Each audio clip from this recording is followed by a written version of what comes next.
Hello guys, welcome back to the channel. Today's video will be a new entry into the Tokenomics series. Today we'll be covering Kaspa coin. Before we start, please like the video and subscribe to the channel for more content like this. For those wondering what tokenomics are, I'll give a brief overview of what that word means now.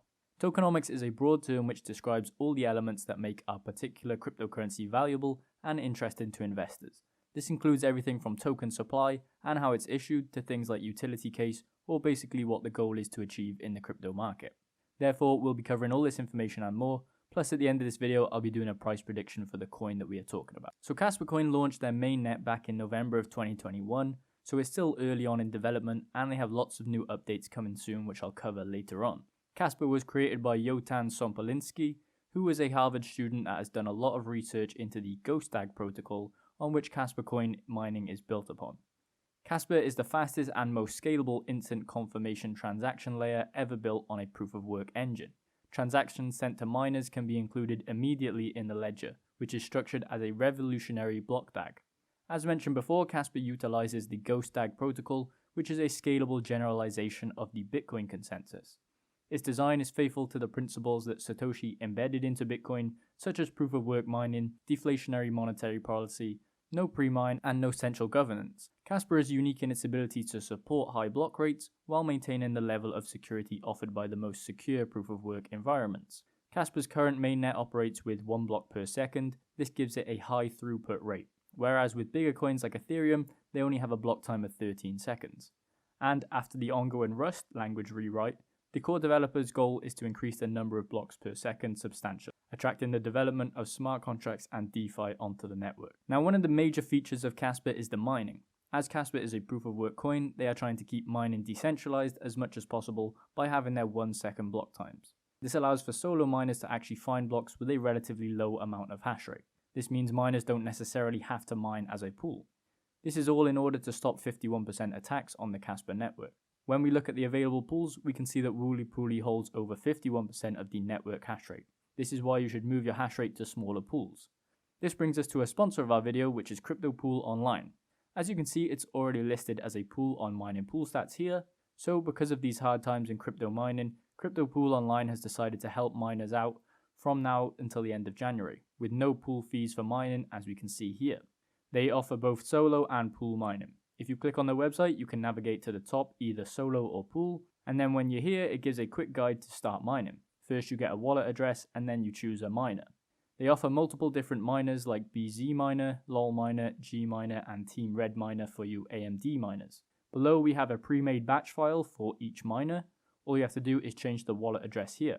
If you're struggling with these steps, I have a video linked in the description to run you through the mining process step by step. Lastly, this pool is currently only supported in the US, which is good because they have the added security of US laws and accountability by the pool. But they have plans to expand globally in the future. They have told me that this expansion will happen after the rewrite of Kaspa, which Crypto Pool Online are working closely with Kaspa Coin to further this rewrite. We will get into the rewrite of Kaspa later on in this video. So start spreading the hash rate and join Crypto Pool Online right now. Link for that is in the description below. Now, Kaspa coin mining is built on the block DAG architecture, which allows for their rapid block rates and adds to their further decentralization of mining. When Kaspa was launched, there was no pre-mine, 0 pre-sales, and no allocation to anyone. The max supply of Kaspa coin is 28.7 billion coins, and so far only around 14.8 billion have been mined, with a market cap of $100 million. Kaspa doesn't have a traditional halving, instead it has an emission schedule that halves once per year via smooth monthly reductions. This creates an emission schedule chart which looks like this for Kaspa coin. It shows a very rapid release of coins at the start, and we're about here in the schedule. When we look at the whole timeline, we have roughly 95 to 100 months from the launch of this coin until the max supply is reached. Because it was launched in November of last year, that means that the max supply will be mined in around 2.7 years from now in 2029. This rapid mining schedule is probably one of the main factors also driving Kaspa coin's price upwards in this bear market. The supply is being decreased very quickly, so therefore the demand is increasing. Now we have seen this kind of emission schedule with coins like Ergo, but they decided to extend theirs after 3 years because they wanted to give more time to developers and miners. It could be possible that Kaspa coin decide to do this in the future after a couple of years. The mining algorithm used in Kaspa is K-heavy hash. And when it comes to mining efficiency, this algorithm is very good for any GPU.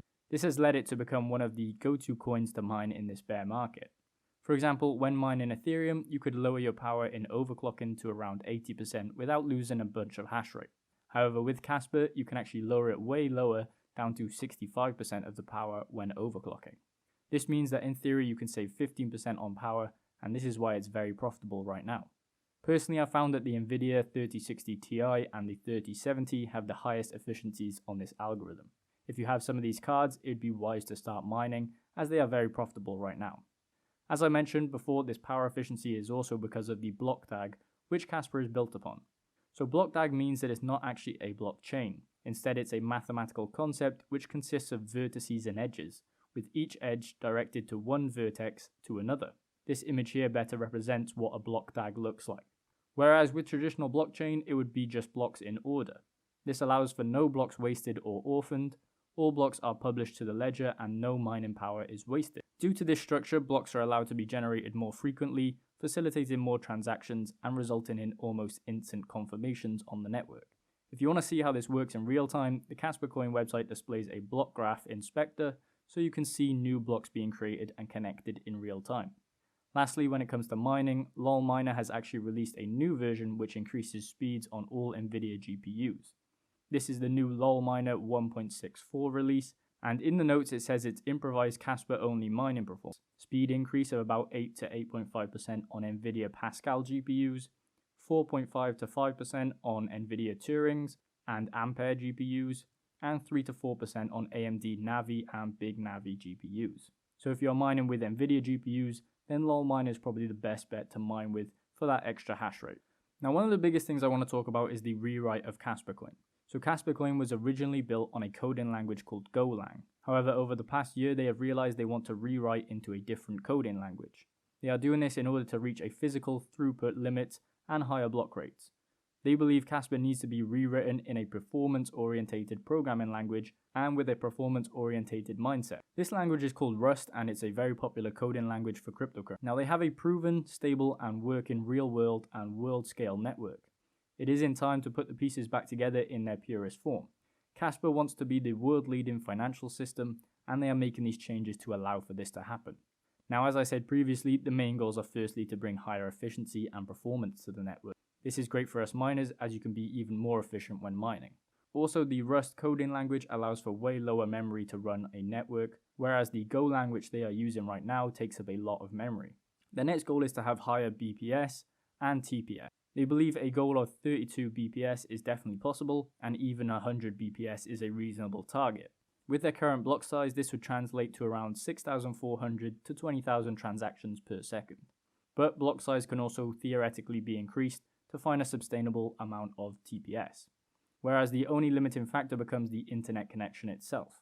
The last main goal is to write Kaspa on a language which is widely used in the crypto space. This allows for newcomers to engage in coding if they have some experience in coding on other cryptocurrencies, and it also allows for way more developers to join and build on their network, which is one of the best things a coin can do, as the things built on top are really what add value to the network. Also, when the block rewards do end on the network, the miners will get rewarded through the fees from the network and dApps on the network. The Kaspa website also displays a lot of other things in development, such as mobile wallets, integration for Ledger Wallet, and node improvements. However, one of the only things that they need to hurry up and release is the revised white paper, just so us investors and miners can check out how the coin is put together after the rewrite of Rust.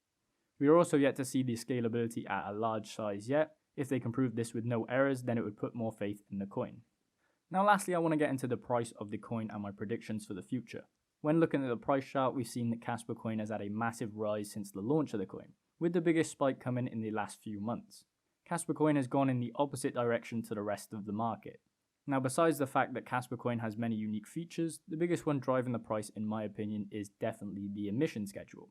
Because the supply is decreasing so quickly, it means that the demand is going up at the same rate. The price right now is dipped off from its peak, but it's still at a massive amount, and it's floating at around 0.005 to 0.007 per coin, depending on the day. Now, I've seen that Kaspa Coin's community is very strong, even though it's a small coin. They've recently raised enough money to get Ledger integration for Kaspa, so looking forward into the future for the price of the coin, we can assume it'll take a little dip off soon enough, because that's how most markets go. Also, I think intrinsically the coin shouldn't have such a high price right now, and should be around half of what it is at around 0.003 cents per coin. However, if Kaspa coin keeps the development team improving and the Rust rewrite goes well, then it could be propelled to a higher price.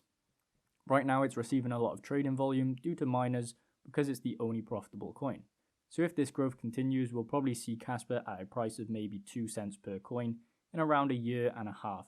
Then after that, I think we could see another crypto run, so the price could shoot up further, but right now it needs more developers and a stable team to run the coin full time. Right now the team are looking for funding, as they have expressed in their Discord. They proposed another 2% fee on miners to go towards the team. However, this would eat into the profitability of us miners, so most likely is not going to happen. However, if you do want to donate some Kaspa coin to the team, they do offer addresses at the bottom of their website, where you can donate to devs through either mining or just donating Kaspa itself. Overall, Kaspa coin looks very promising, but they still have a long journey ahead until they break into the top 100 coins. They currently sit around number 225. They have already made a name for themselves in a short amount of time, and hopefully they get more developers on board and take it further in the future. So if you did enjoy this video, then please subscribe and leave a like. Also, don't forget to show some love to the sponsor, which is Crypto Pool Online, for Kaspa mining. I'll leave a bunch of other Kaspa videos linked in the description below if you want to check them out.